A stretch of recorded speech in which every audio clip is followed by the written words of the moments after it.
اعوذ باللہ من الشیطان الرجیم بسم اللہ الرحمن الرحیم الحمدللہ الذی جعلنا من المتمسکین بولایت علی ابن ابی طالب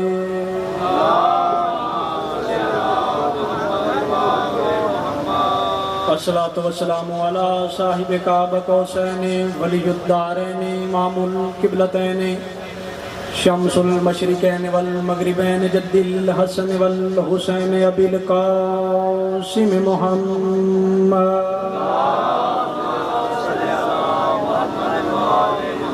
وأہل بیتہ الطیبین الطاہرین المعصومین الذین اذھب اللہ عنہم الرجس وطہرہم تطہیرا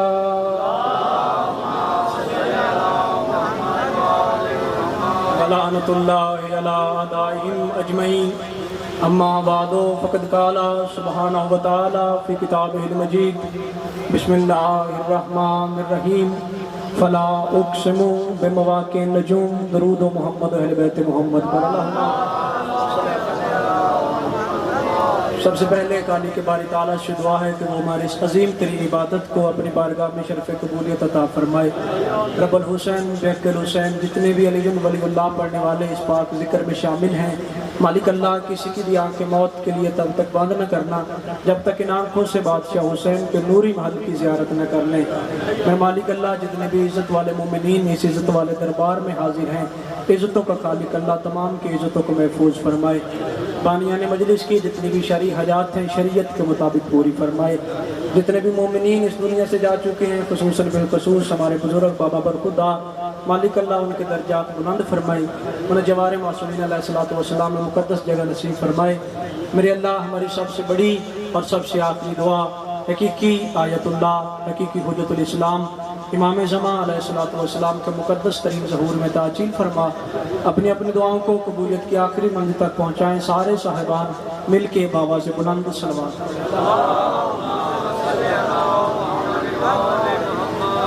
یقیناً آپ کافی سارے حضرات تشریف فرما ہیں، عادت سمجھ کے نہیں، عبادت سمجھ کے، قرض سمجھ کے نہیں، فرض سمجھ کے آل محمد پہ ایسے درود پڑھیں جیسے وہ لائق درود ہیں۔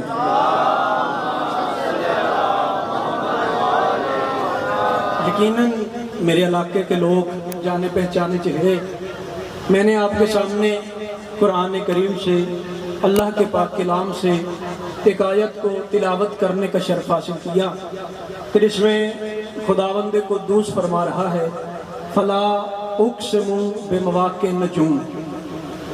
قرآن کی آیت پڑھی ہے، کسی کتاب کی روایت نہیں پڑھی، اپنی کتابت میں کروں گا نہیں، لفظ اپنا کوئی ڈالوں گا نہیں، قرآن کی آیت کا صرف ترجمہ پڑھوں گا، اور اپنی مجلس کی ابتدا میں مجھے مجمع میں بیٹھا وہ بندہ نظر آ جائے گا جو گھر سے مجلس سننے کے لیے آیا ہے، کسی کو دیکھنے کے لیے نہیں آیا۔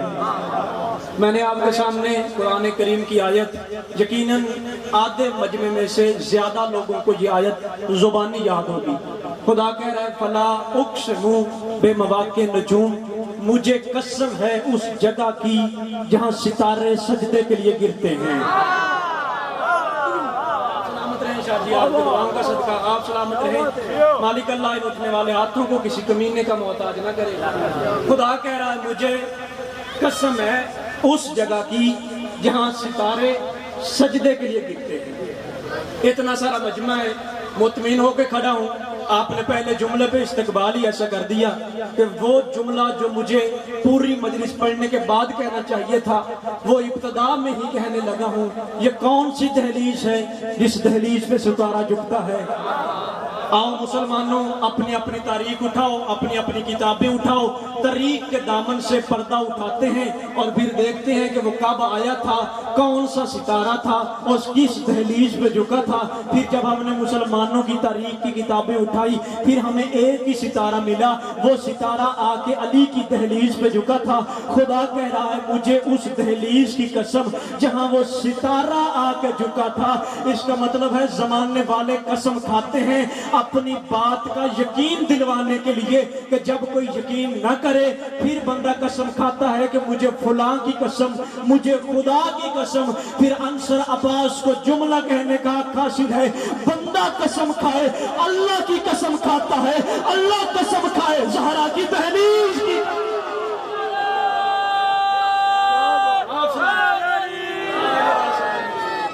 خدا قسم کھائے فاطمہ کی دہلیز کی کھاتا ہے، انسان قسم کھائے تو اللہ کی کھاتا ہے۔ آؤ طریق کی دامن سے دیکھیں یہ ستارہ اترا کیسے تھا۔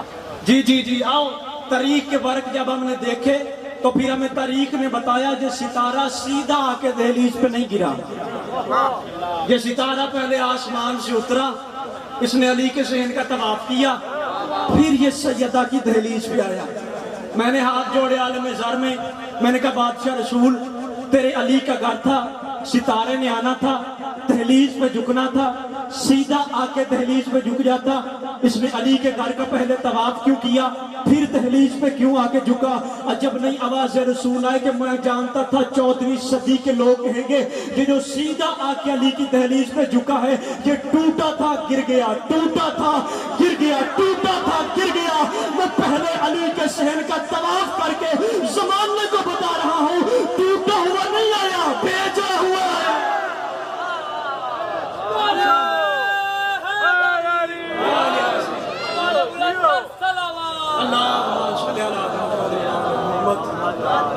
ٹوٹا ہوا نہیں آیا، بھیجا ہوا آیا۔ کون آیا؟ ستارہ۔ اور پھر اللہ کھا رہا ہے قسم فلا اقسم بمواقع النجوم، خدا کہتا ہے مجھے قسم ہے اس جگہ کی جہاں ستارے سجدے کے لیے گرتے ہیں۔ اب اتنے سارے سفید ریش میرے بزرگ تشریف فرما ہے، مجھ سے بہتر جانتے ہیں اپنے جوانوں تک بات پہنچانے کے لیے کہ قسم کھائی کس چیز کی جاتی ہے۔ قسم 3 چیزوں میں سے ایک چیز کی کھائی جاتی ہے۔ پہلی چیز جو سب سے بلند ہو اس چیز کی کھائی جاتی ہے۔ آج تک آپ نے دیکھا کہ کسی نے کہا مجھے تیری ٹانگ کی قسم، مجھے تیرے ہاتھ کی قسم۔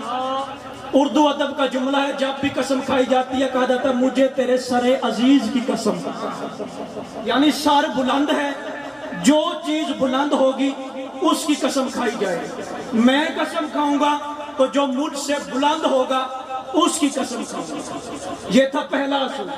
قسم کھائی جاتی ہے بلند چیز، قسم کھائی جاتی ہے بے عیب کی، جس میں عیب کوئی نہ ہو۔ یہ نہیں کہا جاتا کہ فلاں کافر کی قسم، فلاں مشرک کی قسم، نہیں، جب بھی قسم کھائی جائے گی بے عیب کی کھائی جائے گی۔ یہ تھے دوسرے اصول۔ تیسرا اصول قسم کھائی جاتی ہے جو سب سے زیادہ عزیز ہو، یعنی کہ 3 اصول جو سب سے بلند ہو، جو بے عیب ہو اور جو سب سے زیادہ عزیز ہو۔ چوتھا اصول قسم اس کی کھائی جاتی ہے جس سے انسان ڈرتا ہو، یعنی جس سے انسان ڈرتا ہے اس کی قسم کھاتا ہے۔ 4 اصول میں نے پڑھ دیے، تمہید میری مکمل ہو گئی۔ میں نے کہا کہ 4 اصول ہیں، 4 میں سے ایک کی قسم کھائی جاتی ہے۔ خدا قرآن میں قسم کھا رہا ہے، آؤ ایک ایک کر کے اصول دیکھتے ہیں، پھر ترازو میں رکھ کے تولنا کہ اللہ نے کس اصول کے تحت قسم کھائی ہے۔ پہلا اصول سب سے بلند چیز کی، اللہ سے بلند کوئی چیز ہے ہی نہیں۔ دوسرا اصول بے عیب چیز کی، وہ اللہ خود بے عیب ہے۔ تیسرا اصول جس سے انسان ڈرتا ہے، وہ خالق ہر چیز کے خلق کرنے والا ہے، وہ کسی سے ڈرتا نہیں۔ اس کا مطلب پہلے 3 اصول یہاں پہ بے سود ہو گئے۔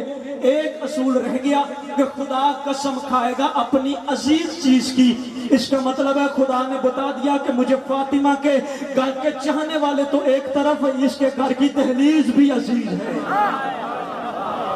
خدا کہتا ہے یعنی مجھے قسم ہے سیدہ کی دہلیز، اور خالی اللہ نے اس دہلیز کی قسم نہیں کھائی۔ اٹھاؤ قرآن، خدا قرآن میں کہتا ہے کہ مجھے سورج کی قسم، مجھے چاند کی قسم، جنگ میں بھاگتے ہوئے گھوڑوں کی قسم، ان گھوڑوں کے نتنوں سے گرتے ہوئے پانی کی قسم، ان گھوڑوں کے منہ سے آتی ہوئی جاگ کی قسم. میں نے ہاتھ جوڑے, میں نے کہا میرے مالک اللہ, تو نے ہر چیز کی قرآن میں قسمیں کھائی, تو نے قرآن کی قسم بھی کھائی, تو نے سورج کی قسم بھی کھائی, تو نے چاند کی قسم بھی کھائی, تو نے گھوڑوں کی قسم بھی کھائی, تو نے گھوڑوں کے سنبوں سے نکلنے والی چنگاریوں کی قسم بھی کھائی. میرے اللہ تو ہر چیز کا خالق تھا, تو آخر تو قرآن میں ستارے کی قسم بھی کھاتا, تو نے ستارے کی قسم کیوں نہیں کھائی, بلکہ ایک اشارہ کیا وَالنَّجْمِ إِذَا ہوا, مجھے قسم ہے اس ستارے کی جو اس دہلیز پہ آگے جھکتا ہے.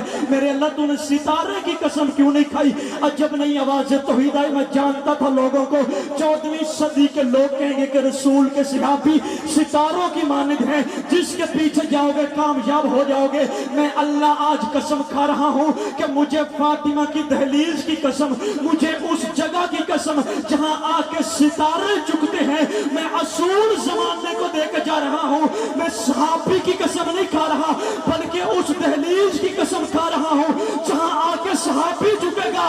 اب یاد رکھنا قیامت تک وہی صحابی قابل اعتماد ہوگا جو فاطمہ کی دہلیز پہ جھکتا ہے.